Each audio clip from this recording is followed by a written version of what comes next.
for 36 hours on a passenger ship and 18 hours for a cargo ship. Driven by a suitable prime mover with an independent supply of fuel, having a flash point of not less than 43 degrees centigrade. This is a main switchboard. Here I am showing you the switchboard for two generators. This is number 1 generator and this is number 2 generator. Which generator is running now? Yes, number 1 is running.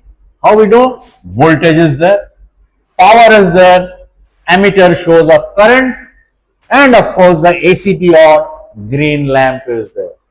Number 2 generator, voltage is 0, power is 0, ammeter is 0, so that is not running. Now often there is a situation when we need more power.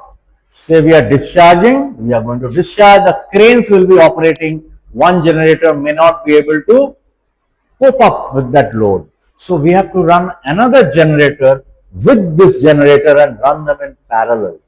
So let us see something about parallel operation of generators.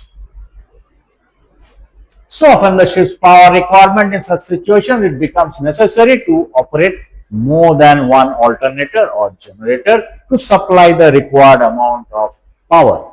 This running of 2 or 3 or more generators together or simultaneously, that is called parallel operation of generators. The process of electrically connecting one or more generators so that they can run in parallel, that process is called synchronizing. So let us see how to carry out a synchronizing, or what are the factors requirement. To be synchronized, the following conditions must be fulfilled. The voltages of the running generator should be correct and equal. That is the generator which is already running and the generator which will be paralleled with the running generators. This generator is called the incoming generator, which is not yet in load, but it is running, but we will be synchronizing it with the running generator, so both of them can run in parallel. So both the voltages must be not only same, they must be correct, 440 or as 1000 volts as the case may be. How do we know that the voltages are correct and equal? From the main switchboard. So this is the voltmeter of number 1 generator. We see the voltage over here. This is the running one. This is the incoming generator. We check whether the voltage is correct and equal to the voltage of the running generator. Next factor which is required is that the frequencies must be correct and equal. How do we know that? From the frequency meter here. So this is the running generator.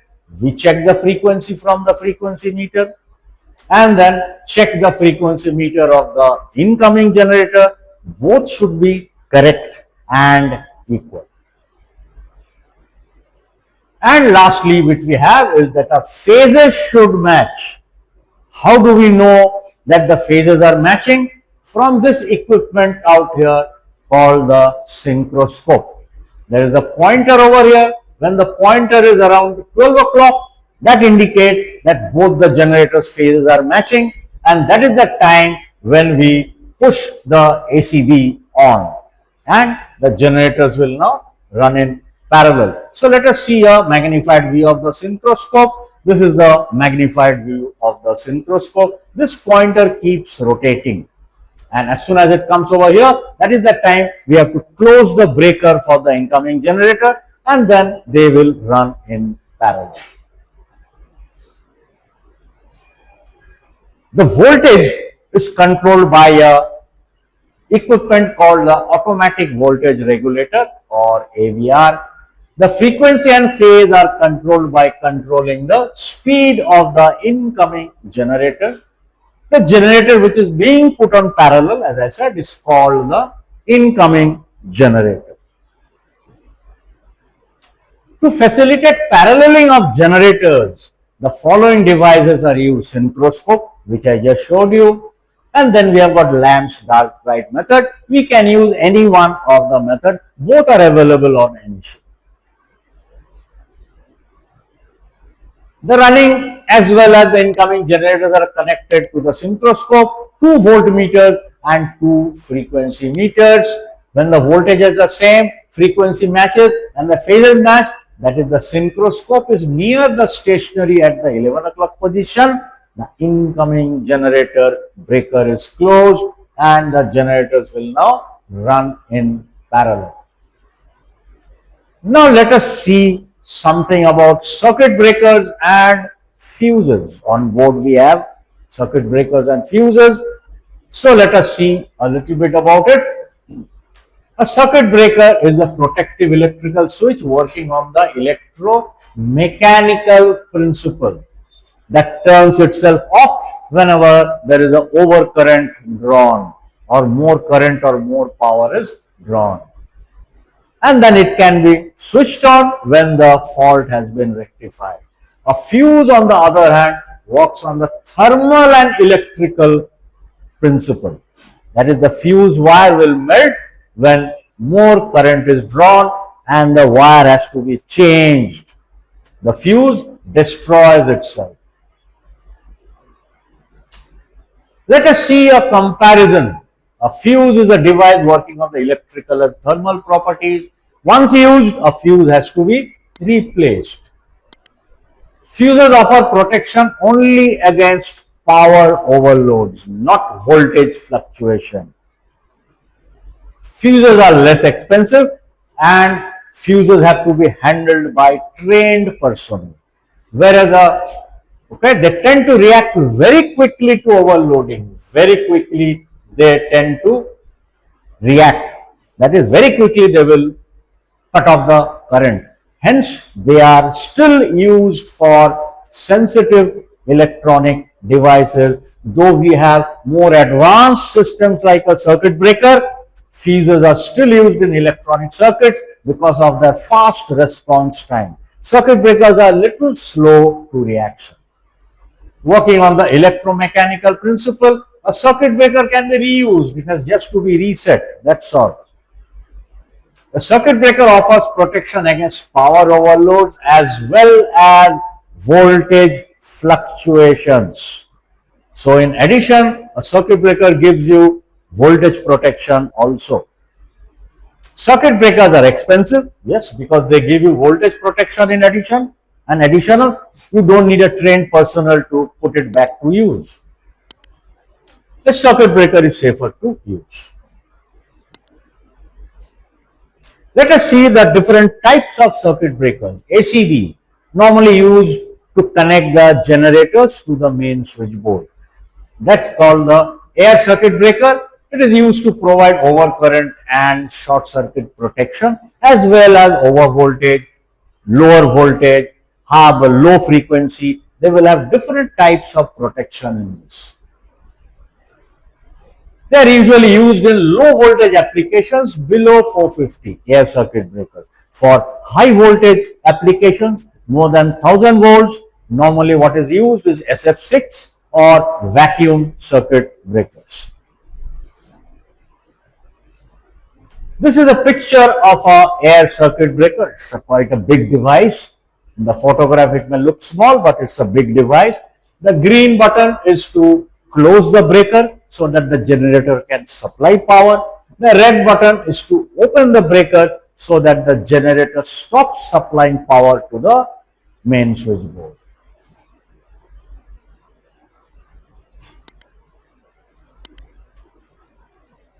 Now we go to MCCB, which is a molded case circuit breakers. They are used to provide protection to equipment, different equipment in the engine room. Pumps, purifiers, compressors, these are used for that. They are also used in applications of any current rating that requires adjustable trip setting. In a MCCB, we can adjust the current at which you want the equipment to trip.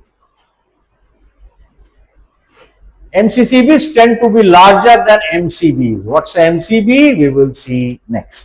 So MCCBs are used for equipment, heavy duty equipment. Every individual equipment will have a MCCB which gives it overcurrent protection, voltage fluctuations. This is a MCCB. Now we go to MCB, which is a miniature circuit breaker, which is used in the low voltage application in the lighting circuit only. The main difference between the MCB and the MCCB is that a MCB you cannot adjust the current setting. It is fixed. So you have to buy a fixed current setting if you want for your home or for the ship. If we want it for the lighting circuit, we will buy a 6 ampere MCB. If we want it for a pump or a fridge, we will buy a 16 ampere MCB. We cannot adjust the current. Whereas the MCCB, we can use the same MCCB for different equipment with different power ratings because we can adjust the tripping current.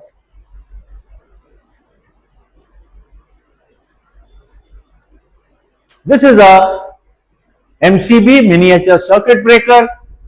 You see 4 circuits are there together, but they can be switched on individually. They can trip individually. They can be switched on together also. You see this bar is there. They can be switched on together. They can be switched off together, but they will trip individually as per the overcurrent in different circuits. The last type of protection is what is called a RCCB, residual current circuit breakers. How does it work? Let me draw a simple electrical circuit. Positive. Say we have got a AC out here running and then the current returns to the negative terminal. Now in the electrical circuit, whatever current comes in, say 10 ampere current is coming in, the same current returns 10 amperes, the same returns. Now if there is a leakage of this current to the earth, that would be a dangerous situation. This RCCB detects this leakage current. RCCB will be installed between the positive and the negative terminal and it measures the input current versus the output current. As long as both the currents are equal, that means there is no earth leakage, it's okay. As soon as there is an earth leakage, say earth leakage is around 2 amps, so the output drops to 8 amperes. The RCCB will sense the difference between the input current and the output current and it will trip the circuit, saving the equipment and you who are going to use this equipment. Otherwise, there is a chance of you getting electrocuted. So this RCCB is a very important safety equipment, I think, which should be there on every home.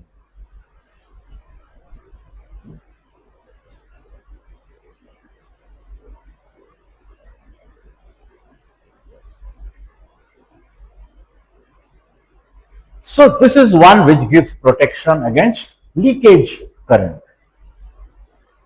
This is a typical RCCB.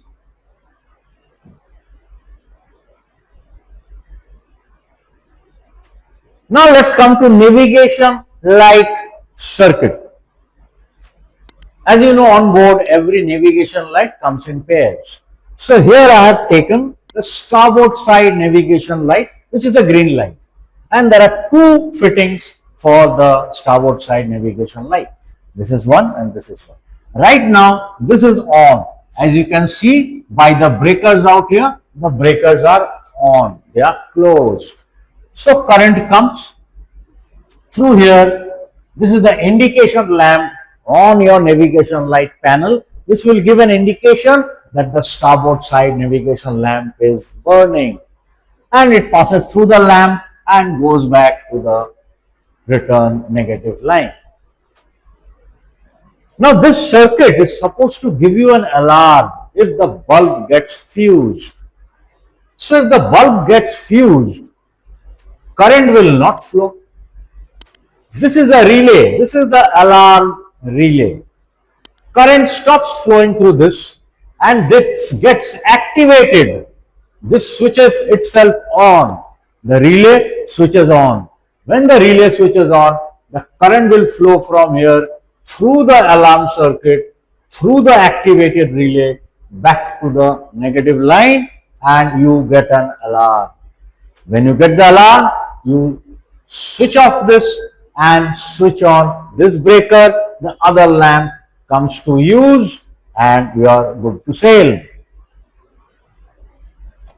Now suppose this indicator lamp gets fused, so then current will stop flowing.